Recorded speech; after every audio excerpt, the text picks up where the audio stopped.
I don't know how many folks here realize that the largest U.S. embassy in the world today is in Baghdad. There are 1,000 employees who work inside of the Green Zone. And I came across what is, to me, a symbol of the utter contempt this country has for the people they are occupying.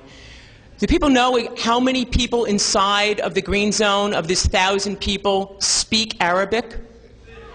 6.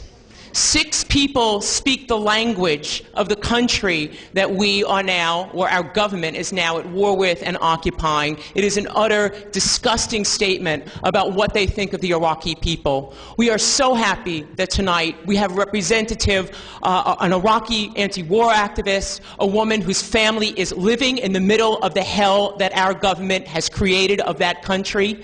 Dahlia Wasfi is an MD, but she is now a full-time activist to end this war and occupation. Thank you so much for being here tonight. Dahlia Wasfi.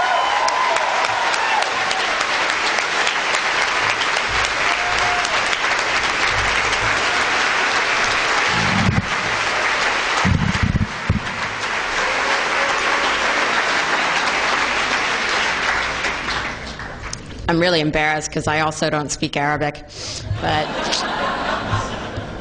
I'll I do think I'm going to limit it to 10 minutes tonight, but in case I go over just a little bit, I just think at the Socialism 2007 conference that the time should be split evenly between boys and girls. So,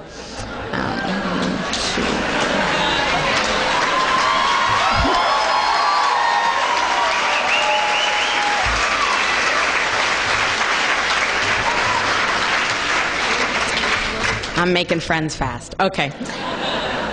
When I speak, it's always for my family, for both sides of my family, as you'll hear about, but in particular this evening, this is for one of my cousins who lived in Baghdad. He's 21 years old, and he's dying from brain cancer. And in my mind, I cannot rule out that this was not our use of depleted uranium that has contributed to this. I speak to you today on behalf of relatives on my mother's side, Ashkenazi Jews who fled their homeland of Austria during Hitler's Anschluss. It is for them that we say never again. I speak to you today on behalf of relatives on my father's side, who are not living but dying under the occupation of this administration's deadly foray in Iraq. From the lack of security, to the lack of basic supplies, to the lack of electricity, to the lack of potable water, to the lack of jobs, to the lack of reconstruction, to the lack of life, liberty, and the pursuit of happiness, they are much worse off now than before we invaded. Never again should apply to them too. That's right.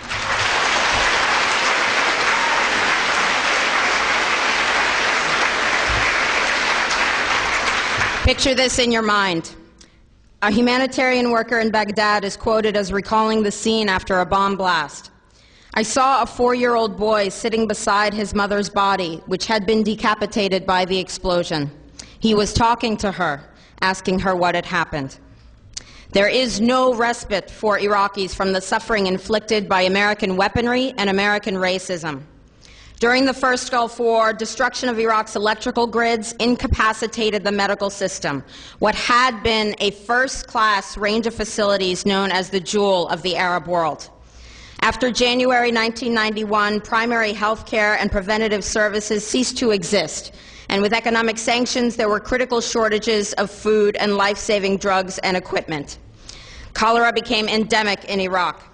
Easily treatable diseases such as respiratory infections and diarrhea accounted for 70% of the deaths of children under 5 years old.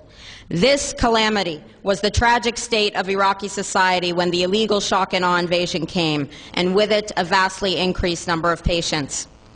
With the dissolution of law and order after our invasion came the looting of Iraq's hospitals. Today, lack of security delays the delivery of supplies, and no money is being distributed from the U.S.-operated Ministry of Health. Fallujah.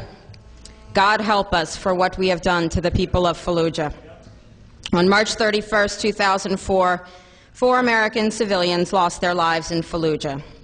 They were civilians with military backgrounds. In the same way, a paramilitary death squad in El Salvador, responsible for the brutal rape, torture, and murder of 4 American nuns, was comprised of civilians.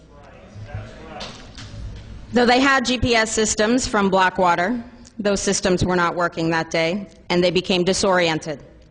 But they should have known long before, when they were boarding a plane to Baghdad, that they were going the wrong way.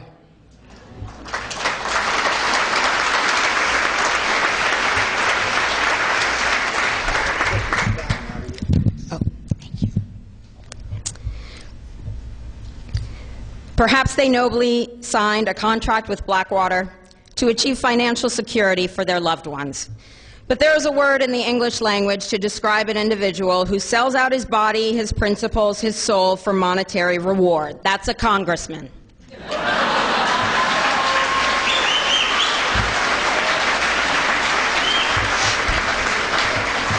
In the same way that Nazi soldiers fell victim to their system during the Warsaw Ghetto Uprising, these hired killers from Blackwater got justice served to them on a silver platter. Then, revenge was carried out on a people that can truly be identified as civilian. In April 2004, U.S. Marines closed the bridge to the city and the hospital road. This is a war crime. The U.S. military and its vehicles stood at the hospital entrance. This is a war crime. And snipers were positioned on rooftops targeting ambulances and the clinic doors. Between 600 and 800 civilians were killed in that siege, but that wasn't enough. In November 2004, the second major siege of Fallujah began. The Nizal Emergency Hospital, protected by the Geneva Conventions, was leveled to the ground, and Fallujah General Hospital was seized by the U.S. military. Doctors described, "We were tied up and beaten despite being unarmed and having only our medical instruments." Burhan Fasa'a, a cameraman with the Lebanese Broadcasting Company, reported, "There were American snipers on top of the hospital, shooting everyone in sight." In addition, the U.S. military blocked the Iraqi Red Crescent from entering the city for 7 days. The result was a death toll of between 6,000 and 8,000 civilians.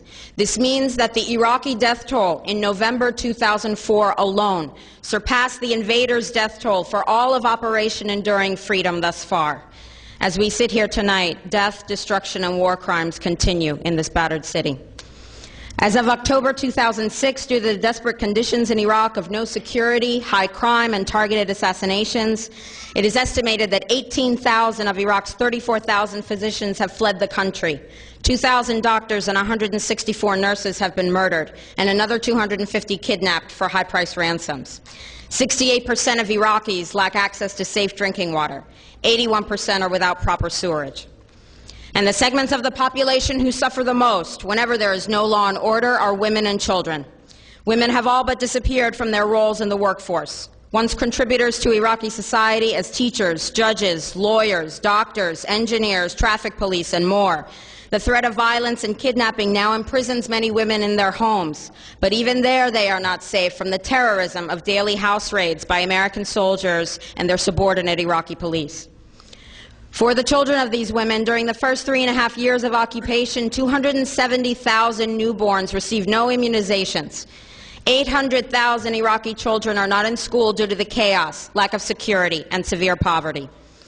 According to the State of the World's Mothers report released last month by Save the Children, the chance that an Iraqi child will live beyond age 5 has plummeted faster in Iraq than anywhere else in the world since 1990. In 2005, 1 in 8 Iraqi children died of disease or violence before reaching the age of 5.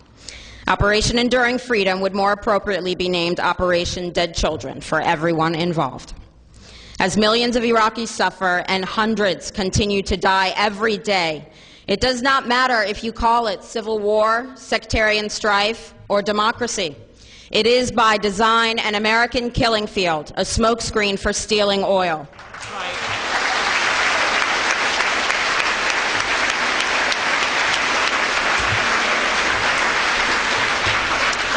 Here at home, if we don't care about the welfare of returning veterans who make up 1/3 of our homeless population, how do we expect to care about the welfare of now over 4 million Iraqi refugees? If we're not caring for the physically and emotionally disabled soldiers at Walter Reed Army Hospital and the more than 200,000 veterans of this, our latest Holocaust, seeking care through the VA system, how do we expect to care about dead and dying Iraqis? If we don't care what happens to American women assaulted and humiliated by their brothers in arms, How do we expect to care about 14-year-old Abir Hamza, raped, slain, and set on fire after her family was murdered by our men in uniform?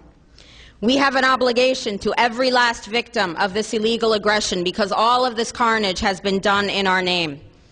Since World War II, 90% of the casualties of war are unarmed civilians, a third of them children. Our victims have done nothing to us. From Palestine to Afghanistan to Iraq to Somalia to wherever our next target may be, their murders are not collateral damage. They are the nature of modern warfare. They don't hate us because of our freedoms. They hate us because every day we are funding and committing crimes against humanity. The so-called war on terror is a cover for our military aggression to gain control of the resources of Western Asia.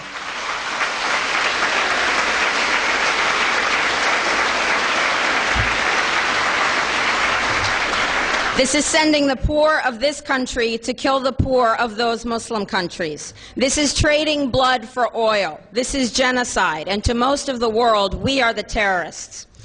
In these times, remaining silent on our responsibility to the world and its future is criminal. And in light of our complicity in the supreme crimes against humanity in Iraq and Afghanistan and ongoing violations of the UN Charter and international law, how dare any American criticize the actions of legitimate resistance to illegal occupation?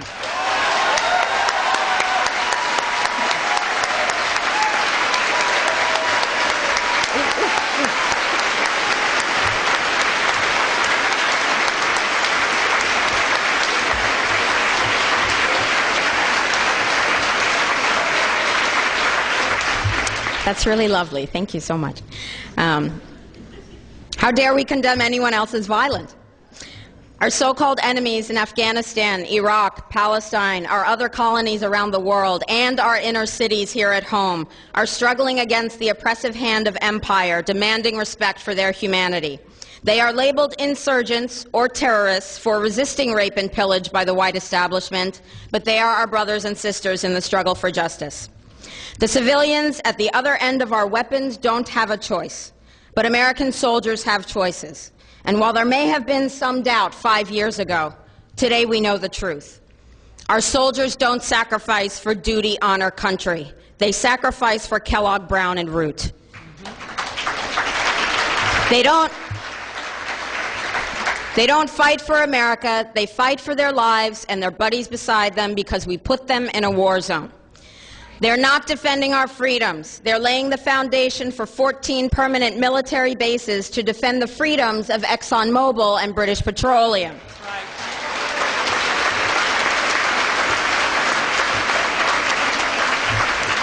They're not establishing democracy. They're establishing the basis for an economic occupation to continue after the military occupation has ended.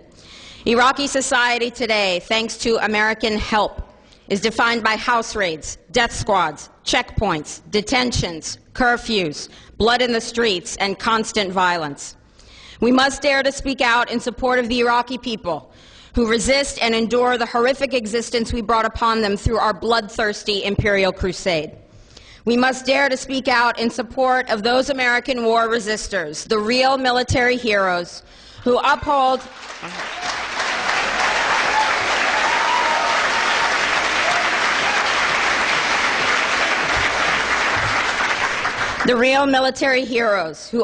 their oath to defend the Constitution of the United States against all enemies, foreign and domestic, including those terrorist cells in Washington, D.C., more commonly known as the legislative, executive, and judicial branches.